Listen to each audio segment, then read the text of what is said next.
Alors, pour cette question, pourquoi et comment philosopher, en 2014, j'ai proposé cette année le thème du rêve, du cerveau et du cinéma. Évidemment, ça ne vous surprend pas tellement parce qu'on aborde ça dans le séminaire. Mais, et je voudrais commencer par vous donner les raisons, je dirais, intrinsèques au travail du séminaire et ensuite des raisons plus externes et politiques qui répondent à la question pourquoi et comment philosopher aujourd'hui. Le cerveau, nous en poursuivons la question comme question organologique. L'organe cérébral n'est pas un organe parmi les autres dans notre organologie. Et cette problématique traverse le séminaire depuis, en fait presque depuis le début, mais surtout depuis 2 ans. Et depuis moins longtemps, ça commence à apparaître dans le cours aussi, même si chez Platon, la question du cerveau n'a évidemment pas de sens. Il y a 2 ans, nous avons commencé à explorer cette hypothèse d'une organologie du cerveau en travaillant sur un livre de Marianne Wolf. On reparlera évidemment encore dans les années qui viennent, Inch'Allah. En outre, le cours de cette année, qui était consacré uniquement au livre 7 de la République, m'a conduit à réactiver la question du cinéma, la vieille question que j'appelle de l'archi-cinéma, dans le contexte évidemment de la caverne de Platon. Par ailleurs, le séminaire de cette année, qui a démarré au mois d'avril, était consacré à la question de ce que j'appelle la négantropie, et dont j'avais d'ailleurs parlé déjà ici même, l'an passé. Et à travers le séminaire, j'ai lié cette question, je n'ai pas énormément développé ce point-là, d'ailleurs, j'ai lié cette question de la négantropie en ce sens, et dans cette orthographe, au statut de la fiction, et plus précisément au statut du rapport entre imagination, réalisation, au sens où au cinéma ou à la télévision on parle de réalisateur, rêve donc, réalisation d'un rêve, le rêve du scénario par exemple, technique, les techniciens, les intermittents du spectacle, et société, public. Imagination, réalisation, rêve, fiction, technique et société, que vous pouvez entièrement décliner sur le mode du cinéma, si vous voulez. Mais pas seulement. J'ai essayé d'instruire cette question à travers la question et par la mise en question par ce que Godelier appelle les nouvelles formes de parenté. Car finalement, la filiation, c'est fondé sur tout ce cinéma, comme processus d'adoption. Nouvelles formes de parenté, et parenté en général, nouvelles formes de parenté qui ne sont pas du tout pour moi en fait des nouvelles formes de la parenté, d'abord, mais qui sont des nouvelles formes de la reproduction. Et de la reproduction en tant que reproductibilité technique, au sens de Benjamin. Si Benjamin était vivant aujourd'hui, il travaillerait sur la gestation pour autrui, évidemment. Il n'étudierait pas Benjamin, il y a autre chose à faire. Je connais plein de gens qui étudient Benjamin, mais qui ne disent absolument rien de la gestation pour autrui. Je me demande à quoi leur sert leur lecture de Benjamin. Bon. La reproduction technique, la mécanisée du biologique se technicise aujourd'hui. C'est un des grands problèmes de notre époque, une des grandes questions de notre époque, aussi bien dans le cas de la GPA, dans le contexte de la GPA que les organismes génétiquement modifiés, etc. C'est à partir de ces divers éléments et d'autres que je n'ai pas le temps de mentionner et dont je ne me souviens même pas que j'ai proposé cette thématique pour cette année, dans un contexte qui est celui de, j'en avais un petit peu parlé je crois dans le cours, la machine a, comme dit le journal Libération, décodé les rêves. On pourrait dire à déconner les rêves. Crary parle un petit peu de ces questions. Ils sont très décodants, je parle des journalistes de Libération parfois quand ils abordent certains sujets. Enfin, Libération n'est plus tout à fait ce qu'il était. Il se trouve qu'en outre, au mois de juin, Libération qui avait été fondée par Jean-Paul Sartre. Je ne veux pas dire qu'on ne peut pas décoder les rêves, mais il y a une telle façon de reprendre le vocabulaire standard de l'idéologie dominante, comme on donnait autrefois, maintenant dans les titres de Libération, que c'est quand même un peu lourd à porter, quoi. Presque aussi lourd que François Hollande. Il se trouve en outre qu'au mois de juin, un article du Monde diplomatique m'a donné à connaître le dernier livre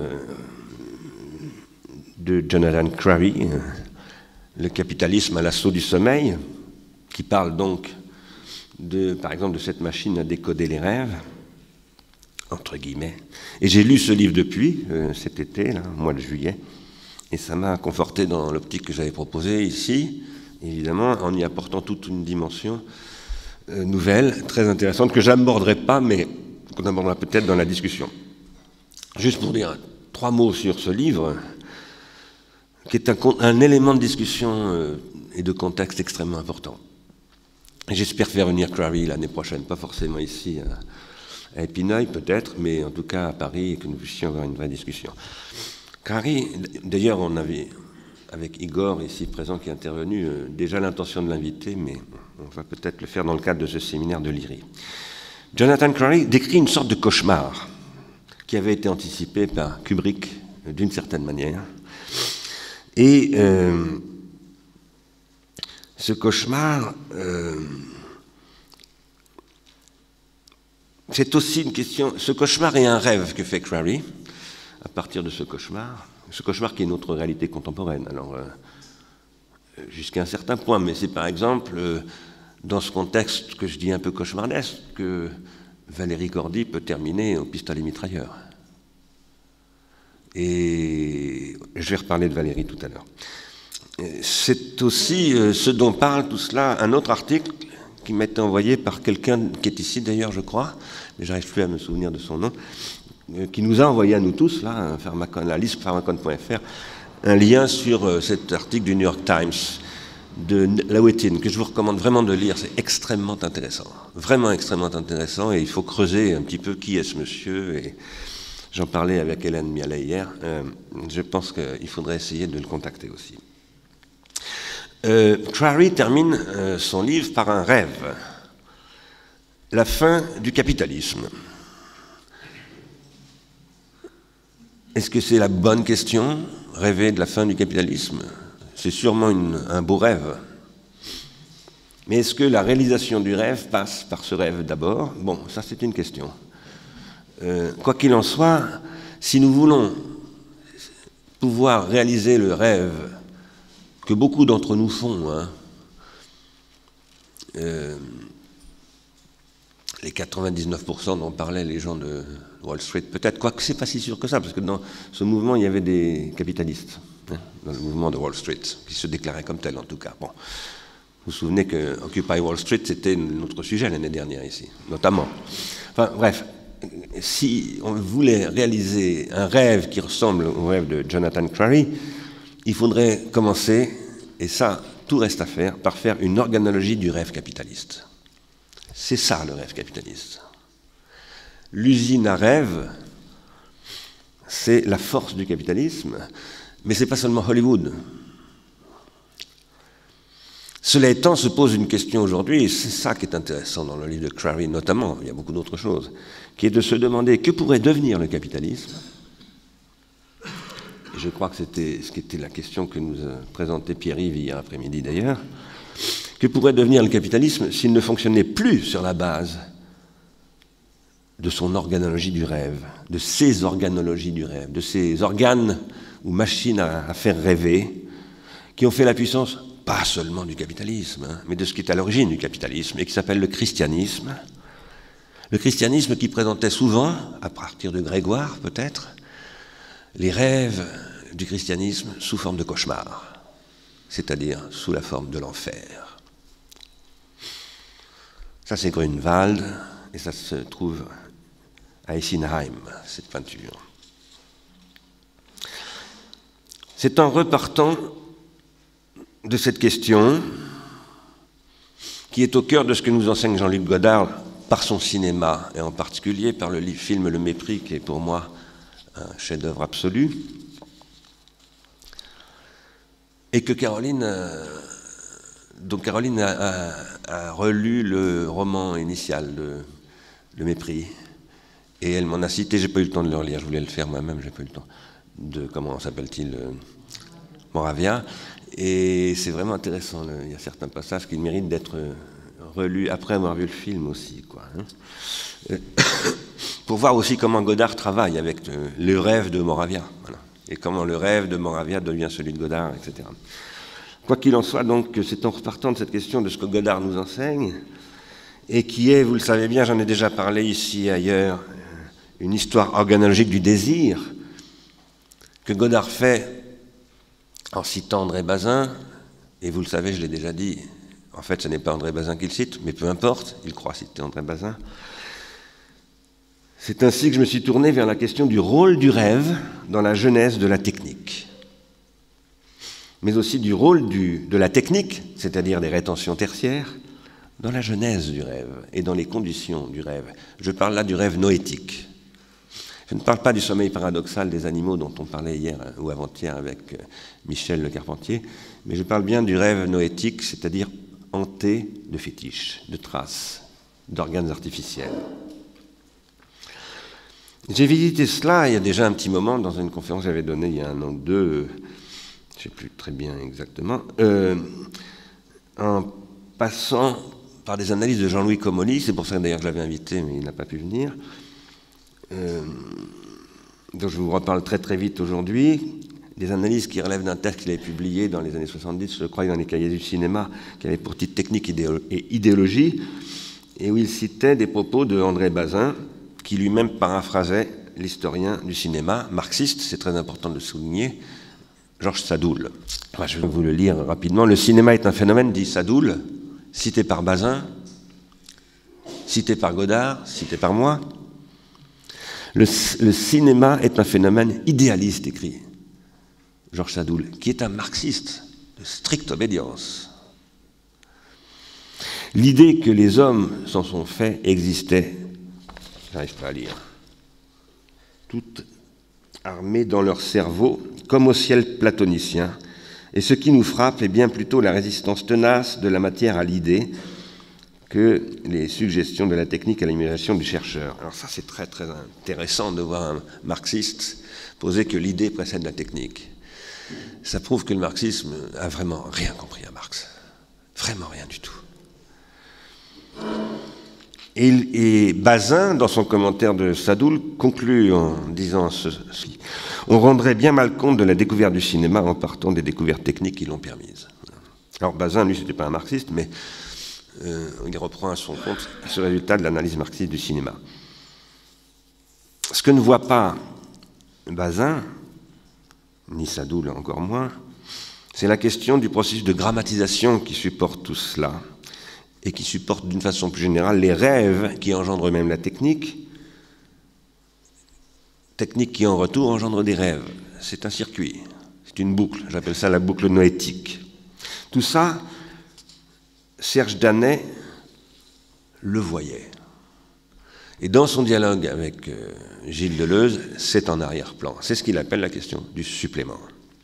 Et il s'appuie sur Jacques Derrida, qui est cité ici, dans le commentaire et la citation que, là c'est maintenant, cette fois-ci,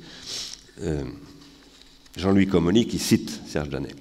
Et Serge Danet parlant de Derrida et critiquant ce que Danet appelle la photologie, c'est-à-dire ce qu'il appelle aussi la métaphysique de la lumière et du visible, et dont il rappelle qu'elle revient à Platon. Et que Platon, c'est celui qui veut sortir de la salle de cinéma. Le rêve est ce qui s'apparente à l'illusion, d'habitude. Tu rêves! Et donc, il y a, depuis Platon au moins, un grand partage entre ceux qui sont dans le rêve, les uns et les autres, et les grands baratineurs comme Homère, etc., ce dont on parlait Ricardo hier, après-midi, et puis les autres, les philosophes, les dialecticiens, les gens qui sont dans le... non pas seulement dans le réel, mais dans l'être. Tout ça s'est installé et s'est maintenu jusque dans le marxisme. Le rêve est apparenté à l'illusion dans les années, dès Platon et jusque dans le marxisme, et dans les années 60, on appelle ça l'idéologie.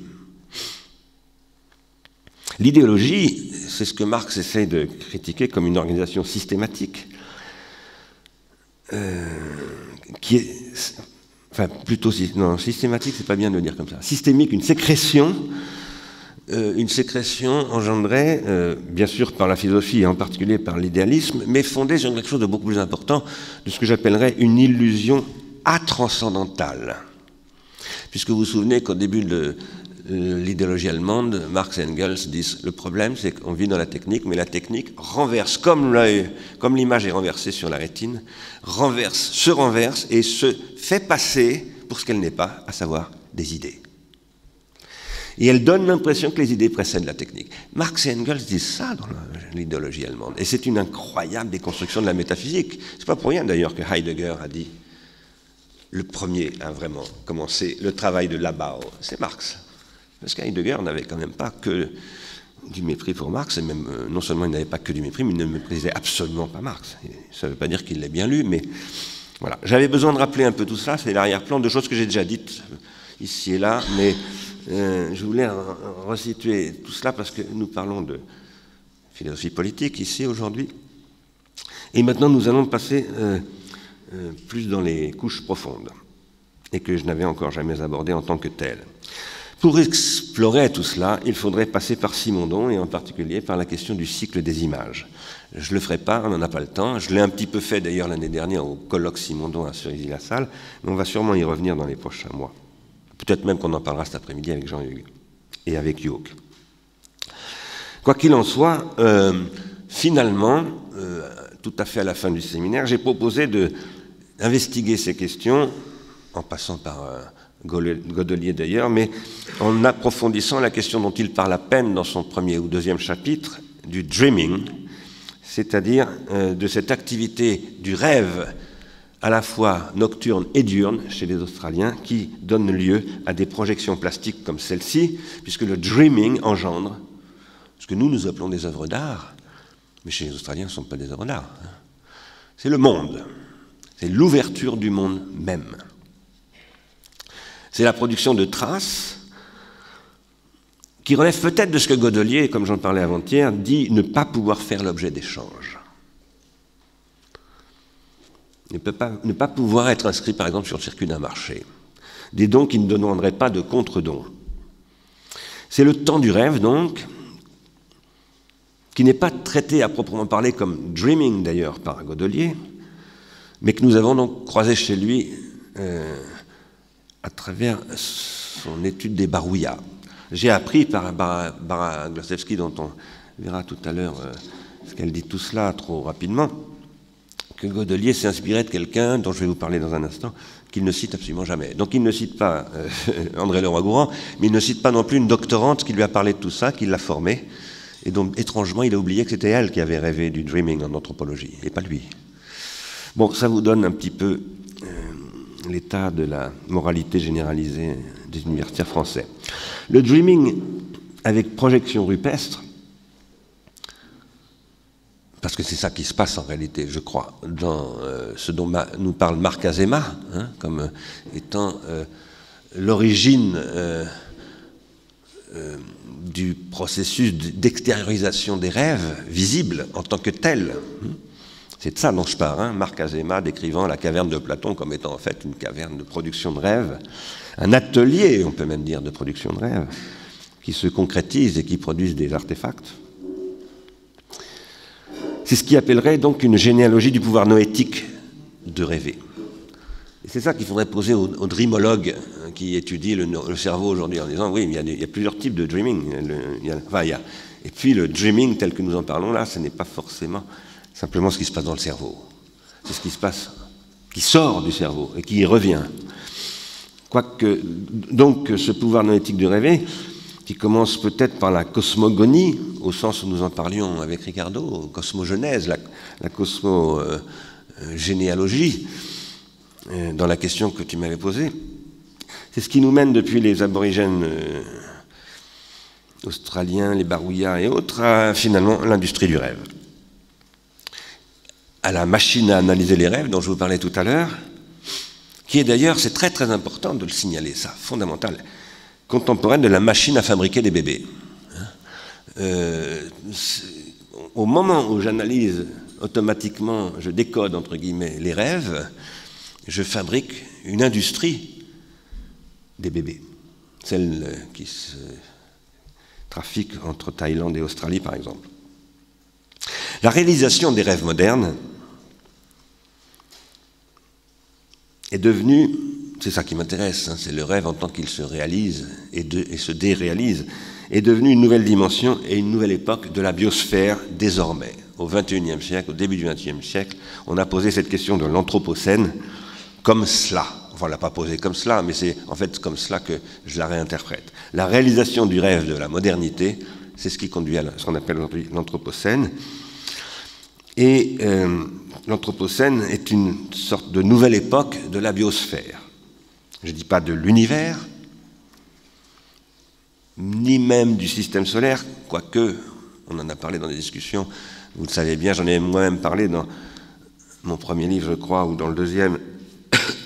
Il y a des rêves de modification de l'activité atomique nucléaire du Soleil, hein, des rêves sérieux, hein, c'est à la NASA qu'ils sont explorés, donc il y a de l'argent investi dedans pour prolonger la vie du Soleil, donc modifier les équilibres et anthropologiser le système solaire, c'est déjà un programme de la NASA. Hein. Et c'est ce qui fait que l'anthropocène devient l'anthropocène aussi, hein, je crois, tout en cherchant à produire dans l'entropie du système solaire, puisque le refroidissement du Soleil, c'est un processus d'entropie, une négantropie qui pose des questions scientifiques, technologiques, politiques, économiques et juridiques et épistémologiques absolument fabuleuses. Et c'est ça l'enjeu de la dreamologie dont je vous parle. Et la question qui se pose à nous, pourquoi et comment philosopher aujourd'hui, eh bien, c'est celle-ci. Comment faire de l'anthropocène une négantropie? Et comment faire de la néganthropologie? Peut-être plus que de l'anthropologie. L'anthropocène, et à travers lui le rêve qui en est l'origine, est un facteur de localisation des lois universelles de la physique dans la biosphère. Ça, c'est une question d'épistémologie. Je ne connais pas beaucoup de physiciens, ni même de philosophes, qui ont vraiment le cran de s'affronter à cette question. Mais c'est une question fondamentale. Et parler de la phénoménotechnique de Bachelard sans prolonger par là, c'est pas vraiment sérieux. Et il faut passer par Whitehead, parce que lui, il pose le problème. Je ne pense pas qu'il le pose organologiquement, ni pharmacologiquement, mais il est tout près de le faire, à mon avis. D'où l'anthropocène vient-il? Comment et quand commence la période de l'anthropocène? Vous le savez bien, l'anthropocène, on le date de la fin du XVIIIe siècle, c'est-à-dire de l'apparition de la machine à vapeur, dont l'invention engendre en outre la mise au jour d'une nouvelle conception de la physique, à l'origine de ce que Isabelle Stengers et Ilya Prigogine ont appelé la Nouvelle Alliance, et qui constitue ce que j'appellerais ici la contradiction néganthropique. Néganthropique avec un H, bien entendu, où le réel et le possible transforment leur rapport. Ces questions d'anthropologie et de néganthropologie qui articulent des questions de sciences physiques, d'épistémologie, d'économie, de politique, etc., quelqu'un les avait approchées il y a longtemps, telles qu'elles nécessitent une reconsidération radicale de ce que c'est que l'anthropologie, et qui conduit à ce que j'appelle donc moi une néganthropologie. Cette personne qui avait fait ce travail, qui avait entamé ce travail, c'était encore à cette époque un universitaire relativement jeune, assistant de Claude Lévi-Strauss, il s'appelait Maurice Godelier. Il était alors un fidèle de Louis Althusser, et il avait tenté de penser les rapports entre idéologie et technique selon une hiérarchie qui est là, donc, et que critique Jean-Pierre Digard, qu'on essaiera de faire venir ici l'an prochain. Hiérarchie que Digard critique, telle que Godelier l'utilise, en s'appuyant sur Godelier. Il essaye de montrer, Jean-Pierre Digard, je n'ai pas le temps de vous en parler, pourquoi Godelier, en fait, ne va pas au bout, finalement, de ce qu'il essaye de faire. Et ici, Digard rappelle le point de vue de Marx, lui-même, sur ce qu'il en est des transformations de la nature par le processus qui passe par la technique, et qui conduit à ce qui m'intéresse là, à savoir l'activité de travail ou travail proprement dit, ce dont je vais vous parler tout à fait à la fin de mon intervention. quand j'essaierai de répondre à la question « Comment philosopher aujourd'hui ?» Ici, Jean-Pierre Digard souligne, tout à fait à la fin de son texte, on ne peut qu'être frappé par l'extraordinaire convergence existant entre ces conceptions, les conceptions de Marx, et celles développées ultérieurement par Leroi-Gourhan. On peut être d'autant plus frappé que Leroi-Gourhan n'était absolument pas marxiste. Et quand cette question passe par le problème du travail et nous reconduit à cette allégorie de l'abeille et de l'architecte dont parle Karl Marx, cela nous reconduit au fait que l'abeille ne fait pas de rêve noétique. C'est l'architecte qui fait un rêve noétique. Et pour pouvoir faire un rêve noétique, Marx dit qu'il faut qu'il puisse tracer des plans, c'est-à-dire grammatiser son activité. Il doit réaliser ses rêves en passant par l'extérieur. Il y a donc une grammatisation du rêve déjà chez Marx, et il faut venir analyser ça de très près. On ne va pas le faire en détail, mais c'est ça qui m'a conduit à vous parler des Barouillas et des aborigènes australiens. Si on veut aujourd'hui étudier sérieusement cette grammatologie et cette organologie des rêves, telle que Marx en pose la question dès 1845, il faut faire de l'anthropologie non pas seulement de Godelier, mais de Barbara Glosewski, de Sylvie Poirier, dont je vous parlerai tout à l'heure, etc., etc. On pourrait imaginer de généraliser la question du dreaming, tel que Sylvie Poirier, Barbara Glosewski l'étudie dans ces sociétés-là, à toutes les sociétés. Et à ce moment-là, on dirait que la transindividuation, c'est le dreaming. C'est ce que les Australiens appellent, dans l'anglais qu'ils parlent aussi, le dreaming, ce qu'on appelle parfois le temps du rêve. Mais quand on dit le temps du rêve, on se trompe parce qu'on renvoie au temps mythique du rêve. Le dreaming, c'est pas du tout ça. C'est ce que nous a très bien expliqué. Le dreaming, c'est ce qu'on est en train de faire en ce moment. J'essaye de vous faire rêver. Ça, c'est du dreaming. Rêver, c'est-à-dire halluciner, c'est-à-dire vous projeter, vous désautomatiser, vous mettre en statut d'intermittence, vous faire sortir de l'eau comme un poisson volant, etc. Pour y retomber, bien entendu. C'est la réalisation du rêve. Le dreaming, c'est une transindividuation comme rêve collectif. Et réciproquement. Le rêve collectif, c'est ce qui doit conduire à un processus de transindividuation, c'est-à-dire fonder des institutions, baptiser un enfant, faire la révolution, tout ce que vous voulez.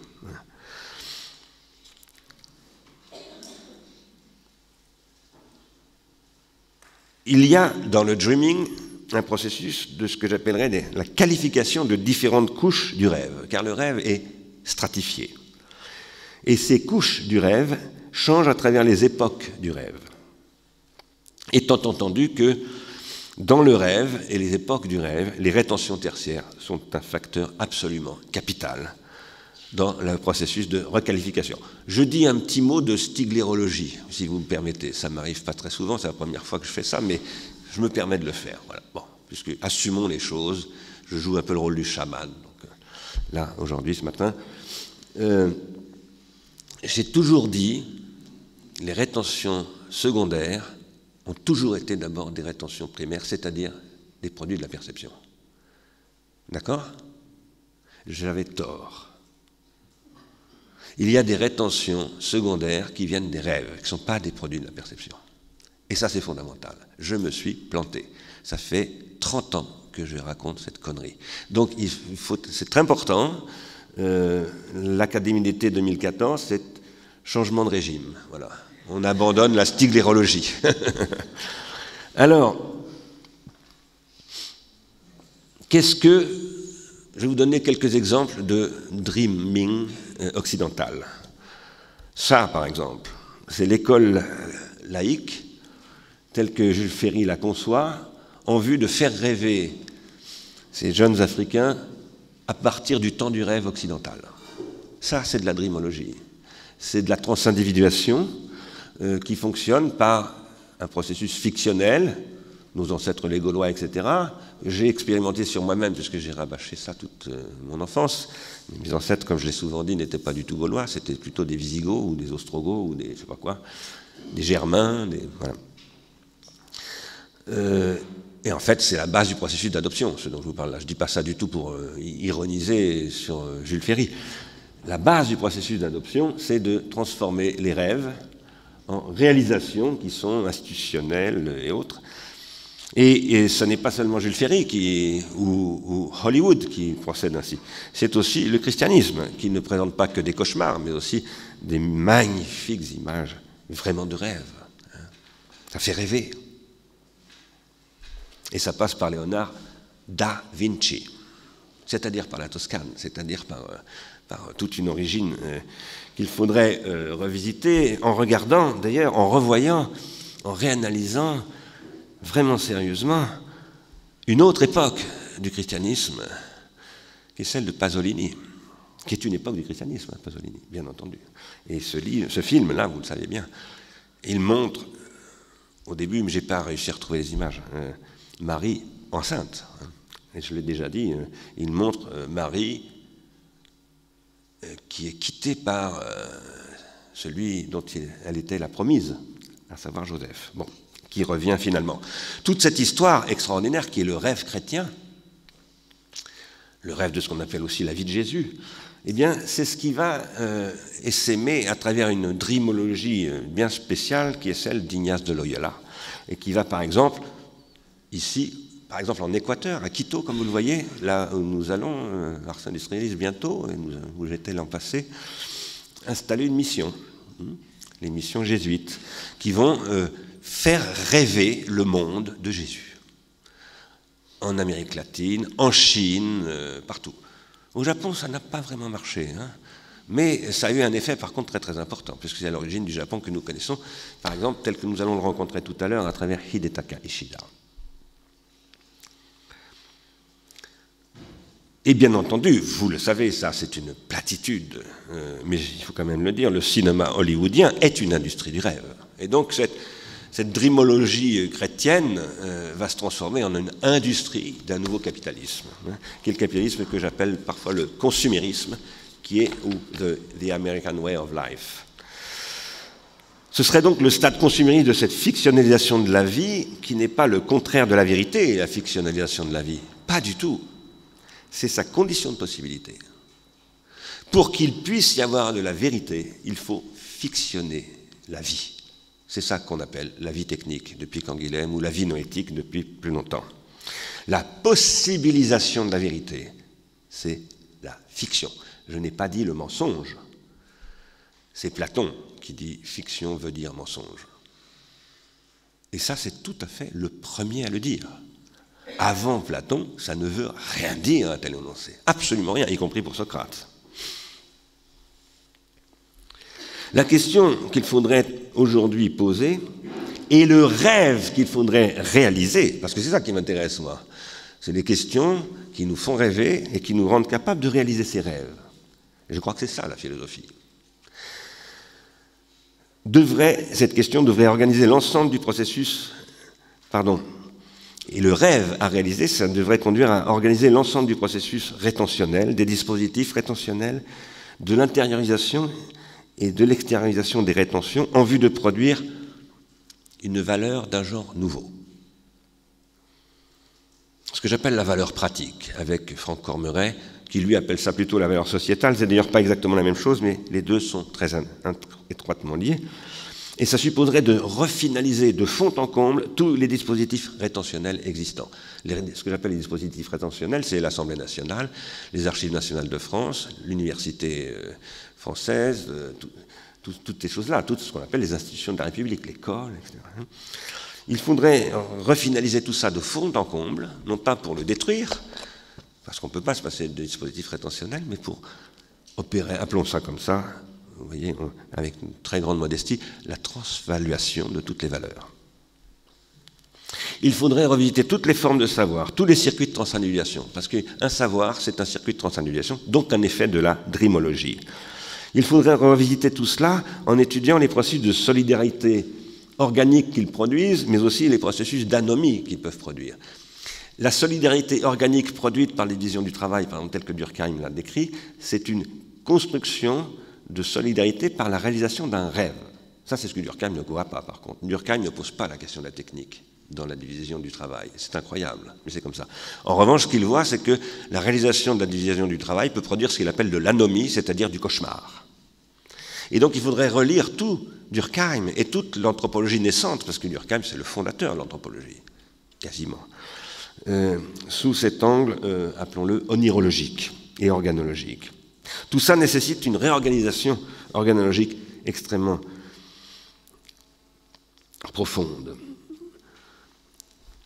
Et ça nécessite aussi une refondation organologique des divers temps du rêve, car il y a des temps du rêve, et de l'ensemble du processus de rêve par une valorisation des intermittences et par une requalification du statut des intermittents du spectacle. Je vais vous en reparler plus précisément maintenant. Ce que je viens de dire là n'est pas un appel à protéger la culture, comme un certain nombre d'intermittents du spectacle disent, et ils ont bien tort de le présenter comme ça. C'est un appel à repenser à partir du rêve, dont ce qu'on appelle la culture est en principe une des dimensions, l'avenir économique, industriel et planétaire pour produire de la négantropie. Le processus de rêve, il faut effectivement le faire partir de ce qu'on appelle parfois la culture, mot qui me dégoûte, mais en tout cas, il faut bien voir que c'est là que ça se passe. Ça s'appelle, c'est de Paul Klee, vous ne connaissez peut-être pas, c'est une aquarelle qui n'est pas très connue, ça s'appelle La Cité du rêve. Ça passe par Paul Klee aujourd'hui, enfin pas aujourd'hui, il y a un siècle, ça passe par Léonard il y a un peu plus longtemps, sa machine à voler, qui est réalisée par Clément Ader, c'est le premier avion ça, qui vole vraiment. Et ça passe par le rêve de d'Alembert, qui est une grande réflexion sur ce que c'est que le vivant qui rêve, qui est un texte fondamental et totalement, absolument pas compris. Ce que j'appelle l'invention supplémentaire. J'emploie le mot invention supplémentaire, d'abord parce que je veux pousser la question de l'invention en m'appuyant sur Simondon, mais pas seulement, il faut critiquer Simondon sur cette question de l'invention, mais aussi parce que je veux confronter cette question de l'invention simondonienne à la question déridienne du supplément que nous rappelait Serge Danet tout à l'heure dans la photologie. Et si je parle d'invention supplémentaire et non pas d'invention organologique, c'est parce que depuis quelques semaines, je me dis, mais il faut faire attention, il ne faut pas dire invention organologique. L'organologique, ce n'est pas la technique. L'organologique, c'est les organes psychosomatiques, les organes techniques et les organisations sociales. Donc l'organologique ne se réduit pas à la technique. C'est très très important. C'est pour ça que maintenant je parle d'invention supplémentaire, qui nécessite toujours d'ailleurs ce que j'appelle une invention catégoriale, c'est-à-dire une concrétisation dreamologique de la transindividuation. Quoi qu'il en soit, l'invention supplémentaire, c'est ce qui procède du rêve. À l'inverse, le rêve ne précède pas l'invention supplémentaire. Le rêve et l'invention supplémentaire, ça se produit en même temps. Il n'y a pas d'abord le rêve, comme disait par exemple Sadoul, d'abord des idées, puis ensuite une réalisation. Non. Pour que je me mette à rêver oniriquement, il faut que je sois mis en question par des inventions supplémentaires qui me précèdent, par les fétiches dont parle Freud. Et on va en reparler de tout ça avec Hideta Kaishida tout à l'heure, puisqu'il va nous faire relire le premier Freud. Un rêve noétique, c'est évidemment une modalité de l'individuation, et peut-être en son fond, le rêve est-il le cœur de l'individuation? Je veux dire du saut quantique, du saut dans le vide. Vous savez, vous avez l'impression de tomber parfois dans le rêve. Vous êtes dans le saut quantique simondonien, mais que Simondon lui-même n'a pas pensé, parce qu'il n'a rien compris à Freud. Et que je pense que Jung ne suffit pas pour penser ces questions. Ce qui ne veut pas dire qu'il ne faut pas lire Jung, au contraire, c'est passionnant de lire Jung. Je vais dire que les processus qui tout à coup contribuent à ce que Simondon appelle la syncristallisation des potentiels préindividuels, ces processus doivent surtout se produire dans le cadre du sommeil paradoxal et du rêve nocturne noétique, repris sous des formes diurnes dans les phases de conscience réalisantes. Simondon évoque parfois un tout petit peu cela, mais si vous lisez Imagination et Invention et Imagination, il n'y a rien pratiquement là-dessus. Et c'est vraiment surprenant. C'est un moment fondamental de ce que Simondon appelle le cycle des images, de l'individuation. Quand je dis images, c'est aussi ce que Freud appelle les images verbales. Hein. Les images, ce n'est pas simplement des représentations graphiques. Et il faut donc inscrire et généraliser la question de l'individuation onirique à ce que je vais maintenant appeler les rêves collectifs. Parce que si on est d'accord pour dire, avec Simonon, il n'y a pas d'individuation psychique qui ne serait pas d'emblée une individuation collective, alors ça veut dire que le rêve est collectif. C'est-à-dire social, comme dit Guattari. Et il ne se tient pas simplement dans le triangle oedipien. Rêver collectivement, est-ce que ça n'est pas ce qui constitue ce que Michel Foucault appellera à la fin des années 70, très peu de temps avant sa mort, des régimes de vérité? Ces régimes de la vérité tels qu'elles procéderaient d'une fictionnalisation comme condition de possibilité de la vérité, et qui passe par la phénoménotechnique dont parle Bachelard d'ailleurs. Cette constitution de régime de vérité passerait par des projections oniriques collectives qui transforment le rêve en croyance et qui transforment la croyance en régime de vérité. Si vous voulez réfléchir à cette question-là en prenant un bon pied hollywoodien, je vous recommande de regarder ce film, qui parle de Santa Claus et de son rôle dans la Messi, dans les magasins Messi de New York. Vous savez, les fameuses conférences Messi, où on parle tout le temps à l'origine de la cybernétique, de l'intelligence artificielle, tout ça. Eh bien, c'est une espèce de carrefour américain. Carrefour, je parle de Promodès, de la grande distribution, qui les a soutenus, qui les a financés. Et qui a financé aussi ce film, Miracle dans la 34e rue, qui est une promotion des magasins Messi. Je vous recommande vraiment de regarder ce film. Il est absolument fabuleux, totalement hollywoodien. Le rêve a toujours deux dimensions, une dimension psychique et une dimension sociale. Et cette dimension sociale, c'est ce qui se poursuit dans le processus d'individuation collective en tant que rêve, qui nous renvoie à la question de la fiction chez le Roi-Gourhan et chez Étienne Balibar, au sens où j'en parlais lundi matin.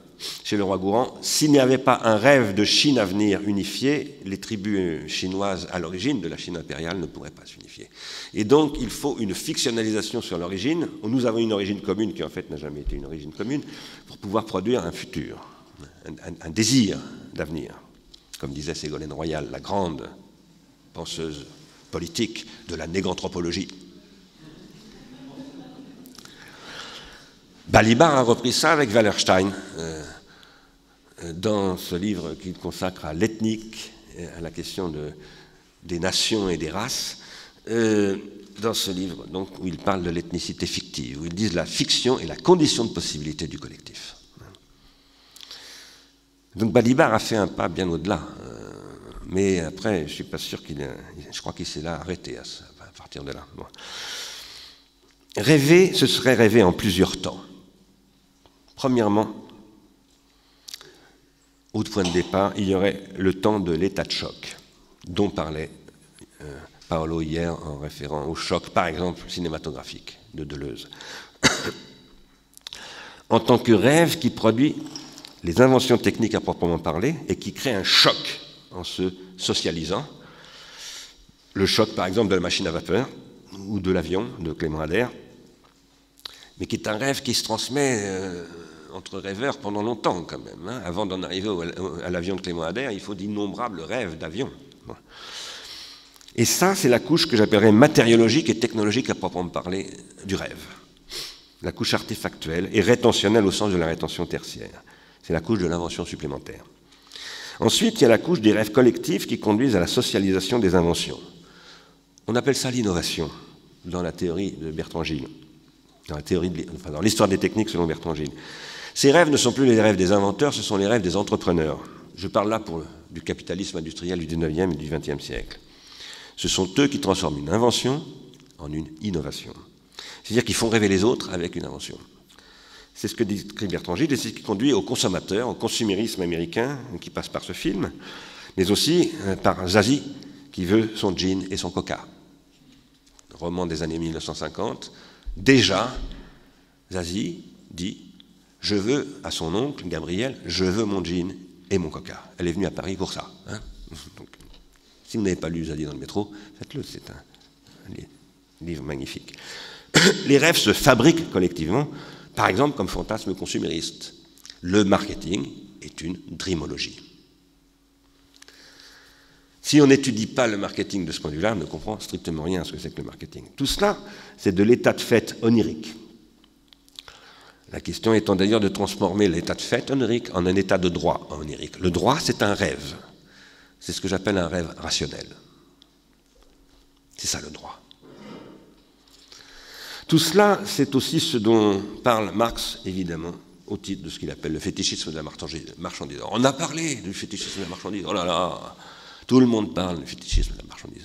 Mais est-ce que quelqu'un a réfléchi un jour à ce que veut dire fétichisme de la marchandise? J'en suis pas sûr. Troisièmement, il y a les rêves juridiques, épistémiques, idéaux, sublimes, qui sont toutes les constructions de l'esprit qui sont à l'origine d'un état de droit. Ce que j'appelle donc le rêve rationnel. Dans le discours de Michel Foucault sur les régimes de vérité, il n'y a aucune distinction entre les différents niveaux dont je viens de vous parler. Et Foucault ne se pose pas les questions des relations, par exemple, entre vérité et invention. Ce n'est pas un reproche que je lui fais, hein. Il ne pouvait pas tout faire, il était très malade quand il a commencé à faire ça, il est mort en 84, donc c'est pas du tout un reproche que je lui fais. Par contre, c'est un reproche que je fais aux Foucaldiens, de répéter comme des perroquets le rêve de Michel Foucault, et donc de ne plus rêver. Et en répétant Foucault, de s'empêcher de rêver comme Foucault. C'est ce reproche que je fais aux Derridiens, aux Deleuziens, aux Simondoniens, tout ça, hein, aux Stiglériens d'ailleurs aussi. Un régime de vérité, c'est ce qui émerge comme transindividuation d'un choc produit par une invention supplémentaire, au sens de Dannay, et qui produit une invention catégoriale. Ce dont je ne vous parlerai pas aujourd'hui, je n'ai pas le temps, mais on en parlera demain dans l'atelier qu'on va faire avec les membres du séminaire. Et ce sur quoi nous travaillons en ce moment. À l'IRI, nous essayons de développer une plateforme de catégorisation contributive qui permet de rêver et de confronter ses rêves. C'est ce que nous appelons le web herméneutique. Il faut interroger les rapports à la vérité formés entre invention, découverte, création et institution. Et là, Pierre Legendre est très important. C'est ça, le travail de Legendre, c'est de travailler sur cette couche sur laquelle personne, ou presque, à part Castoriadis et Michel Foucault, ont travaillé. C'est ce que Foucault lui-même ne fait pas sur la question des régimes de vérité, et je pense que c'est ce que Sandrine Alexandre, qui a écrit cet article sur le gouvernement des vivants de Michel Foucault, quand il est paru tout récemment, déplore un peu, voilà, à juste raison. Moi-même, j'avais déploré que Foucault ne parle jamais du marketing. C'est pas ce que dit Sandrine Alexandre, mais je pense que c'est un petit peu ce qu'elle a en tête. Elle dit, il parle beaucoup du christianisme primitif, tout ça, mais il ferait bien quand même de parler un petit peu de ce qui se passe à notre époque. C'est comme ça qu'elle conclut son article. Dans l'organologie de l'onirique de la fin du XXe et du début du XXIe siècle, il y a tout à coup la question du rêve, du rêve pharmacologique, tel qu'il est facilité par ce qu'on appelle la drogue. Pharmacone veut dire drogue. Là, vous voyez Jimi Hendrix le jour de son arrestation pour usage de héroïne et de hashish. La drogue, mais aussi l'alcool, que j'ai beaucoup pratiqué. Et je suis bien triste de ne plus pouvoir le pratiquer autant qu'avant.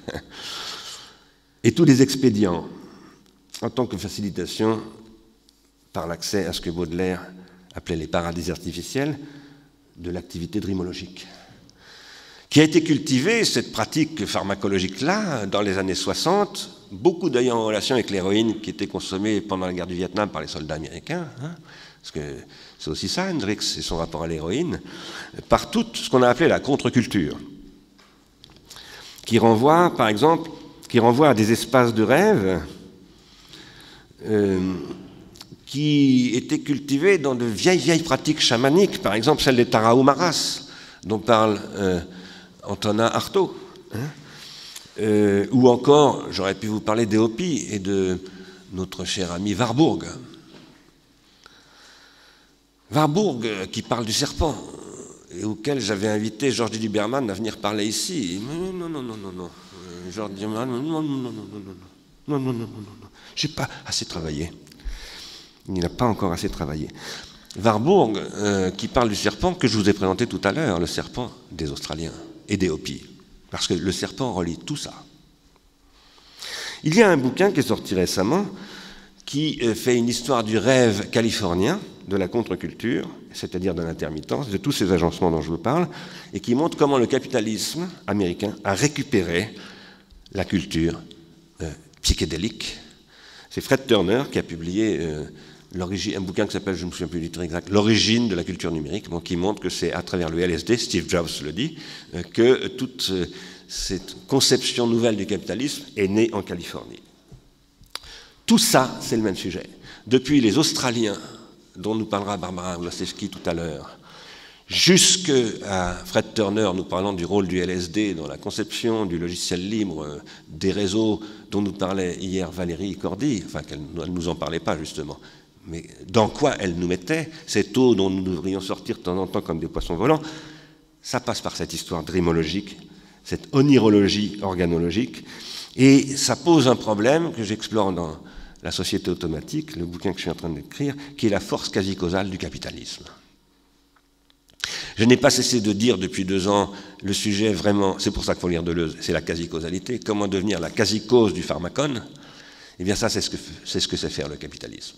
Vous voyez bien que quand le capitalisme est capable d'utiliser l'héroïne de Jimi Hendrix, le LSD de Steve Jobs, etc., pour produire un nouveau régime de vérité, car c'est ça qui est en train de se produire, c'est ce que disent Thomas Berndt et Antoinette Rouvroy à propos de la gouvernementalité algorithmique. Ils disent c'est un nouveau régime de vérité qui se met en place. Si on veut explorer tout cela, il faut reprendre le concept de régime de vérité de Foucault et le revisiter à travers cette onirologie qui est un immense travail et qui passe par, fondamentalement, par l'anthropologie et par Whitehead. J'aurais voulu vous dire d'autres choses, mais je n'ai pas le temps. Parce que je ne veux pas faire attendre Hidetaka Ishida, qui est en ligne. Je vais aller vers une conclusion. Je saute un certain nombre de choses. J'aurais voulu vous dire que, évidemment, quand on fait une critique, comme j'essayais de le faire, par exemple, de Husserl, qui oppose la rétention primaire et la rétention secondaire en disant « ça c'est la perception, ça c'est l'imagination, il faut séparer les deux », voilà de la métaphysique anti-onirologique. Mais j'aurais voulu aussi vous montrer comment, lorsque Husserl renverse sa position en 1936 ou 1937 dans l'origine de la géométrie et ouvre la possibilité que et Jacques Derrida et Serge Danet vont investir, alors il transforme la phénoménologie en une onirologie. Alors là, s'il y en a qui n'ont vraiment pas compris ça, ce sont les phénoménologues. Bon. Y compris les phénoménologues qui font de la psychiatrie et du freudisme phénoménologisé. Donc il y a vraiment encore de quoi philosopher aujourd'hui. Comment? Eh bien en posant la question du rêve et de l'intermittence dans la société automatique. Nous entrons dans la société automatique.